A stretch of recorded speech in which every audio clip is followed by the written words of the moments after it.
왜 한국 학생들이 영어로 읽는 것이 잘 안 되냐면 우리 언어력은 나름 굉장히 좋고 발음도 좋고 이해력도 좋고 굉장히 유창하게 구사할 수 있는 반면에 우리의 지적인 능력에서는 거기엔 거의 노출이 안 된 거죠. 그래서 그 괴리가 있기 때문에 우리가 영어로 책을 읽는다는 것 자체가 굉장히 크고 부담스럽게 다가오는 거예요. 근데 사실은 우리가 미국 대학교를 어차피 갈 입장에서 그것이 문제가 되면 매우 심각한 어떤 것이 결핍이 되고 있다는 것을 알 수 있겠죠.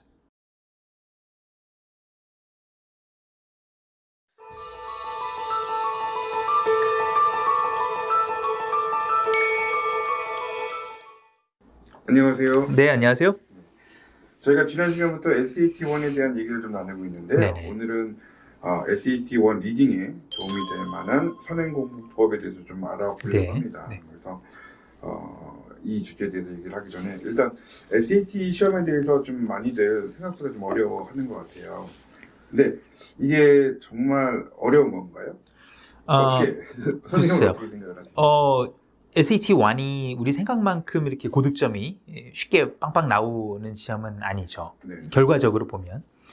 그런데 그것은 원인을 잘 생각을 해보면 제 생각에는 SAT 시험 자체가 심대하게 어려운 시험이거나 아니면 요구하는 수준이 뭐 굉장히 어떤 천재성이나 굉장히 수월한 면이 있어야 잘하는 그런 시험이라서가 아니고 조금 잔인하게 얘기를 하자면 대부분의 고등학생들이 최소한의 어떤 그 지적인 수준에 노출되지 않았다라는 그 심각함을 보여주는 결과라고 저는 생각을 합니다. 그게 이유는 그럼 뭐냐면 한국에 있는 고등학생들 특히 더 그러겠지만 미국에 있는 학생들도 마찬가지예요. 고등학생들의 어떤 학업 능력이라든지 아니면은 어떤 지적인 어떤 노출 이런 것들이 굉장히 괴리가 커요. 이것이 티가 나는 건 어디냐면 대학교 가면 티가 나는 겁니다.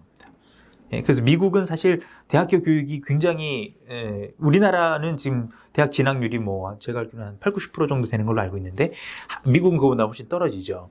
근데 미국도 사실은 그 대학교의 일반적인 수준은 그렇게 높진 않아요. 정말 그 대학교가 하도 많다 보니까 3,000개 정도 되니까요. 그중에 탑 한 예를 들어서 한 25%의 대학은 굉장히 좋겠지만 그 일반적인 대학교, 뭐 커뮤니티 칼리지라든지 이런 데는 조금 다르거든요. 그러니까 그 좋은 대학교의 기준으로 하면은 그 괴리가 정말로 커지는 거죠. 고등학생들과 일반적인 평균 고등학생들과 대학교의 수준은 굉장히 크죠. 그래서 SAT가 그것을 하나의 좀 보여주는 예라고 저는 생각을 합니다. 시험이 어려운 게 아니고 고등학생들의 수준이 조금 심각하다. 그러면 그 보통 이제 아이들이 학교를 이제 영어로 하는 학교를 다니는데, 그렇죠. 예. 또 어떤 아이들에게는 모국어일 수도 있겠고, 그렇죠. 아니면 또 모국어 정도의 같은 수준의 어떤 그 언어를 구사하는 학생들인데, 그렇죠. 그런 학생들이 영어를 어려워한다. 이게 조금은 좀 맞아요. 예. 많은 그 부모님들께서 상담을 하실 때 무슨 말씀들을 많이 하시냐면, 아니 무슨 얘기냐? 우리 애는 한국어를 오히려 못한다. 영어를 모국어처럼 하는데 우리 애는 한국어를 발음도 안 좋고 읽을 줄도 모르고 쓸 줄도 거의 모르는 정도로 외국인 학교를 뭐 프리-K부터 지금 뭐 11학년까지 왔는데 평생 외국인 학교만 다니고 영어밖에 거의 모르는데 왜 SAT가 안 나오느냐, 영어 그렇게 잘하는데 라고 생각을 하시는데, 그것은 일반적으로 우리가 생각하는 영어의 실력은 이런 SAT가 측정하는 것이 아니죠. 일반적인 언어력은 좋을 수 있어도 우리의 지적인 능력이 거기에서 표출되지가 않는 겁니다. 쉽게 얘기하면 우리가 지적으로 다룰 수 있는 내용 혹은 SAT가 다루는 그런 주제들에 대해서 전혀 노출이 안 됐기 때문에 그 언어력과 지적인 능력으로서 소화할 수 있는 능력이 일치하지 않는 거예요. 그래서 이 유격이 있기 때문에 우리가 굉장히 이런 황당한 결과를 맞게 되는 거죠. 예를 들어서 우리는 영어를 미국 사람보다 잘한다고 생각했는데 오히려 시험을 봤더니 뭐 한 상위 한 20%, 30% 정도밖에 안 된다. 굉장히 실망감이 있을 수 있죠. 영어로 책을 읽는다는 것, 많은 학생들이 좀 힘들어하지 않을까요? 그러니까 좀 이게 독서를 통해서 이런 것들을 좀 해결을 한다고는 하지만, 그렇죠. 예. 그러니까 그 유격을 좀 줄이기 위해서 독서를 많이 하긴 하지만 좀 책을 읽는다는 것에 있어서 좀 많이 어려워하죠. 예. 그 사실은 이제 모든 학생들에게 책을 읽는 것의 중요성에 대해서 얘기를 하면은 피상적으로는 다 알아요, 학생들도. 그런데 막상 하려고 하면은 엄두가 안 나는 학생들이 대부분이죠. 근데 그것은 사실은 그 요구하는 책을 읽어라라고 하는 것이 굉장히 심각한 것이어서가 아니고 학생들이 그만큼 아예 시도조차 지금까지 안 했다는 게 이제 더 큰 문제라는 것을 보여주는 거거든요. 그래서 우리가 예를 거꾸로 들어서 한국에서 대학교를 다닌다면 외국인이 와서 유학생으로 와서 유학을 한국에서 하면서 이제 한국 대학을 진학으로 목표로 하는데 그것도 좋은 대학을 진학을 하려고 한다면 이런 일반적인 교양 서적 같은 것은 쉽게 읽어내는 것이 너무 당연하겠죠. 그렇죠? 근데 우리는 거꾸로 생각하면 그것이 굉장히 과도하다고 생각하는 겁니다. 단적인 예로 제가 학생들한테 가끔 이제 이런 질문을 해요.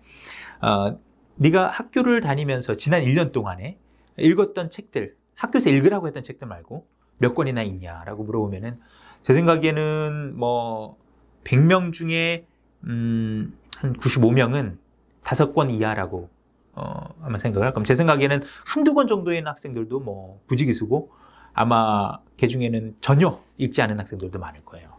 바로 그것이 가장 심각한 문제죠. 그래서 책을 읽는 것은 결코 무리한 요구가 아니고 너무나도 정상적인 거예요.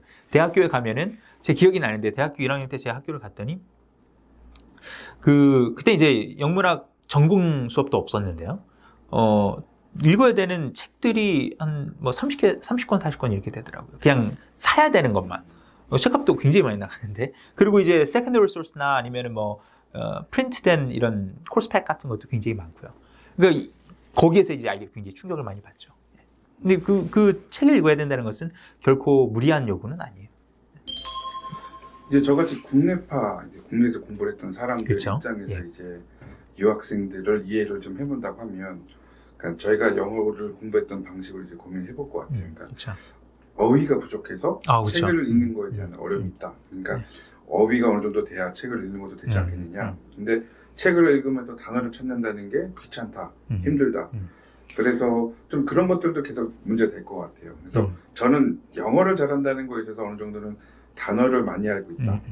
단어가 되게 중요하다 이렇게 생각하는 사람인데, 원장님이 생각하시기에는 그 리딩에 도움이 될 만한 선행 공부법에 있어서 단어의 네네네. 역할은 어떻게 좀 생각하세요? 단어 굉장히 중요하죠. 근데 제 생각엔 아무래도 이 단어에 대한 얘기는 하나의 또 다른 촬영을 해야 될 것 같아요. 근데 간략하게 말씀을 드리면 단어 역할은 중요하지만 단어가 이해력에 미치는 영향은 우리가 생각할 만큼 크지 않다. 예를 들어서 한국말로 우리가 책을 예전에 읽었을 때 모르는 단어들이 나올 수 있잖아요. 뭐 어떤 단어가 있을지 모르겠어요. 뭐 이런 아까 얘기한 것처럼 유리되었다. 유리를 동사로 써서 뭐 이것과 이것이 유리되어 왔다라고 하면은 우리가 처음 보면 이거 몰라요. 근데 제 생각에는 분명히 그걸 사전 찾아본 사람은 거의 없을 거예요. 하지만 쓰다 보면 완벽하게 알고 우린 그거에 대해서 부담을 가지는 단어도 아니에요. 그렇죠?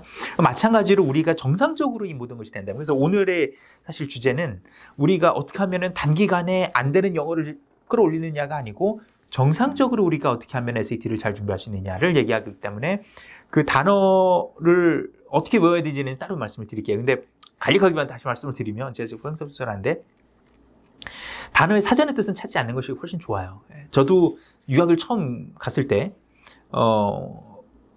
단어를 찾다 보니까 이게 페이지를 진도 못 나가더라고요. 한 페이지 읽다 보면 20분씩 걸렸었어요. 모르는 단어가 하도 많아서 특히 생물에서는. 근데 한국말로 찾아도 이해가 안 가요, 사실은. 그 단어의 컨셉 자체를 모르기 때문에. 근데 어찌됐건 그 단어가 우리가 생각하는 만큼 중요하지 않은데, 그럼 한국에서는 왜 그럼 단어를 이렇게 중요시했냐면, 한국에서는 그것을 측정하는 어떤 일환의 방법으로 생각을 했던 거죠. 그래서 이 단어를, 뜻을 알면 맞출 수 있는 문제로 해서 점수로 환산을 해야 되니까. 하지만 우리가 대학교를 지나가거나 아니면 고등학교에서 SAT 시험을 보거나 아니면은 뭐 고등학교에서 AP English를 해가지고 A를 받거나 하는 것은 단어의 뜻을 아느냐 모르느냐는 그다지 본질적인 문제가 아니라는 거죠. SAT도 마찬가지고요. 그래서 우리가 단어의 문제가 항상 대두될 수 있지만 그것이 메인이 아니고 그것이 메인 문제처럼 보인다 하더라도 단어를 통한 어떤 이런 기계적인 암기를 통해서는 극복되는 부분이 굉장히 적어요. 그건 제가 따로 한번 또 말씀을 드릴게요. 그래서 지금은 이제 리딩에 대한 네네. 선행 공부법 이런 포커스로 다시 돌아온다고 하면 네네. 이제 분명히 책을 읽어야 되는 시점이라든지 아니면 방법 아니면 또 학년별로 어떤 책들을 읽어야 되는지가 좀 나와야 될 것 같은데, 원장님이 생각하시기에는 어느 시점부터 좀 읽는 것들을 좀 이렇게 학교에서 하는 그 수업 말고 네네네. 자기가 좀 찾아서 읽는 것들 좀 이런 것들 좀 하면 좋을까요? 제 생각엔 정답은 지금. 그렇죠? 즉시예요, 즉시. 그게 정답인데, 네. 우리가 잘 생각을 해보면, 우리가 초등학교 뭐 1, 2학년 때는 엄마 아빠한테 책 읽어달라고, 뭐 잠자기 전에나 뭐 이럴 때 읽어달라고 굉장히 하잖아요. 그러다가 자기가 읽기 시작하면은 어느 순간인가 책을 굉장히 많이 읽어요. 근데 어느 순간인가 저는 보통 그게 한 4학년, 5학년 정도라고 생각하는데 책을 안 읽어요. 왜 그러냐면 그것도 또 하나의 주제인데 아이들이 스스로 하는 재미로서 생활의 일환으로서 독서를 하고 있었는데 어느 순간인가 너에게 중요한 것은 다 사교육이라는 걸 통해 가지고 부모님들이 제공하기 시작하거든요. 그러니까 아이들한테는 어떻게 되냐면 이게 상치가 되는 거예요. 나에게 즐거운 독서가 중요한 것은 다 학원에서. 근데 학원에서 독서는 안 하네? 그런 나에겐 중요하지 않은 것. 이렇게 되는 겁니다. 그래서 어떻게 보면은 그 동기가 있는 것을 없애버리는 그런 결과가 돼요. 어찌됐건. 그래서 어찌됐건 아이들이 잘 읽다가 안 읽는 시기가 오는데 그것을 최대한 줄이고 다시 스스로 읽게 하는 것이 당연히 좋죠. 그래서 그것은 독서라는 것은 책을 가까이 한다는 것은 즉시 시작하는 것이 맞다고 생각합니다. 그러면 처음부터 책을 읽는 게 가장 좋을까요? 사실은 책만을 저는 고집하지 않아요. 사실 가장 좋은 것은 저는 신문이나 잡지라고 생각을 합니다. 훨씬 더 우리의 어떤 지적인 반경을 넓히고 어떤 다양한 주제에 대해서 우리가 내성을 기르고 체력을 기르려면 저는 신문이 제일 좋다고 생각을 해요. 근데 우리가 생각하는 것처럼 어떤 뭐 헤비한 잡지나 신문은 절대 아니에요. 그게 뭐냐면 부모님들이 보통 추천해 주시는 겁니다.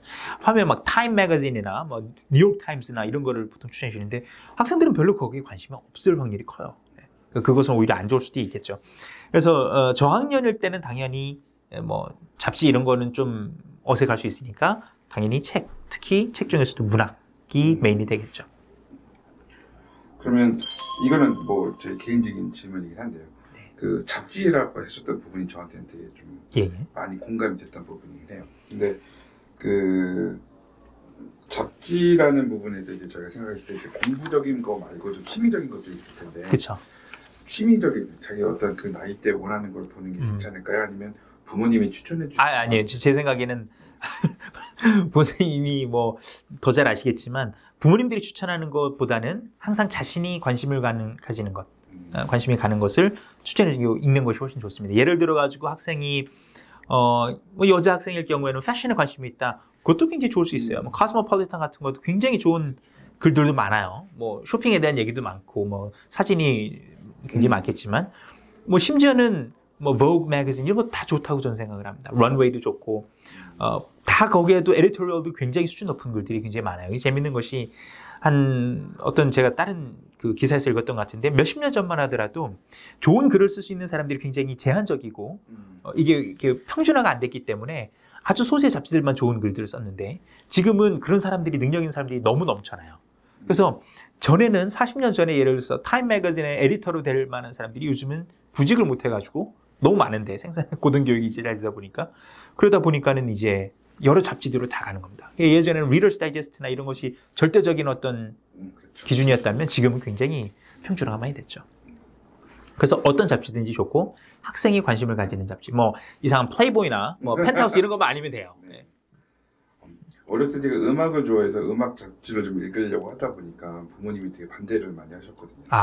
그러니까 또 지금 생각해 보면 그게 아마 책을 읽는 데 있어서 전 좀 더 그럼 읽을 이유가 없게 되는 그렇죠. 상황도 있었던 것 같아서 네. 그 부분이 말씀해 주신 부분이 좀 제가 예. 근데 제 생각에는 부원장님께서 그 음악 잡지를 보시는 것은 아주 바람직한 현상이었을 것 같아요. 제 생각엔 지금 기준으로 얘기하면. 왜냐하면 우리가 생활 속에서 관심 있는 것을 가지는 것은 그거는 가장 큰 효율을 가져오거든요. 근데 이제 부모님들은 일반적으로 학습의 틀에 가두려고 하죠. 예. 근데 제가 전에 어떤 학생이 있었냐면 그 미국의 보딩스쿨에 NMAC를 다니는 학생인데 그 친구한테 SAT를 수업하다가 10학년에서 11학년 간 여름에 했었어요. 그래가지고 미국 가면 어떻게 해야 되냐 그래가지고 이 잡지 한번 봐봐라 하고서는 The New Yorker 매거진을 제가 추천해 줬는데 지금 겨울방학에 와서 수업을 들어왔는데 잡지가 너덜너덜해지게 그냥 들고 다니면서 계속 봤대요. 근데 그 친구는 SAT는 그냥 나중에 너무 쉽게 돼버렸어요. 그러니까 어떤 학생은 제가 예전에 이렇게 잡지 같은 것을 읽으라고 해가지고 읽었던 학생이 있었는데 그 학생은 이게 다른 학생입니다. 이 남자 학생은 코넬을 갔어요. 코넬을 갔는데 이 친구가 한 얘기가 기억이 납니다. 자기 SAT 시험을 볼 때 그 잡지 읽는 기분으로 읽었다고 그러더라고요. 그러니까 그만큼 읽는 것 자체가 아예 부담이 안 된다는 얘기죠. 그것이 가장 이상적인 준비법이라고 할 수 있겠죠. 네. 그렇다고 하면 이제 좀 학년별로 좀 영어라고 하긴 그렇고 독서하는 방법, 영어 공부법 이런 것들을 좀 알아봤으면 좋겠는데 네네. 지금 바로 이어서 할까요? 아니면 제 생각엔 지금 시간이 너무 많이 가가지고 아마 다음 에피소드랑 이렇게 나눠서 좀 해야 될 것 같습니다. 예, 알겠습니다. 그러면 지금까지는 이제 SAT 리딩에 도움이 될 만한 선행학습법에 대해서 얘기를 나눴고요. 다음 시간에는 저희가 한번 또 학년별로 또 어떤 영어 공부법들이 도움이 되는지 한번 나눠보도록 네네, 하겠습니다. 알겠습니다. 오늘 감사합니다. 예, 감사합니다. 다음 에피소드 뵙겠습니다. 감사합니다.